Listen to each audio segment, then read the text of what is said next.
rentabilité est plutôt sur la pose de panneaux. Aujourd'hui, on peut dire qu'on fait une installation de panneaux classique, on va dire 6 kg, j'imagine, à peu près en moyenne.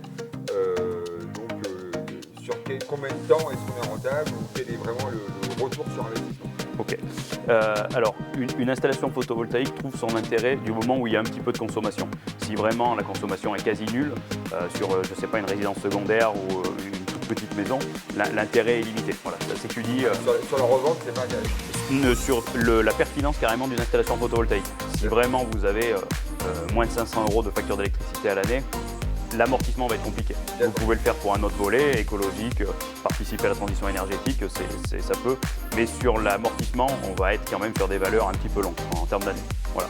Une installation photovoltaïque trouve aujourd'hui son sens quand on commence à avoir des factures, on va dire, qui dépassent les 1 000 € annuellement. Une installation de 6 kW crête, effectivement, c'est une installation à peu près médiane en termes de taille. Une production annuelle, si on est plein sud, aux alentours de 7000 kWh par an de produits par l'installation. Si vous avez une consommation qui s'en approche, peut-être une moitié sera utilisée pour votre autoconsommation et l'autre moitié revendue. On arrive à baisser de plus de moitié les factures d'électricité et la revente de surplus peut même encore faire un petit peu passer la bascule de l'autre côté. On a divisé chez certains clients avec des installations entre 6 et 9 kg par 3 leur facture d'électricité. Entre la partie autoconsommation et revente de surplus, j'entends bien. Donc on peut dire qu'aujourd'hui, sur une installation classique, on aurait une rentabilité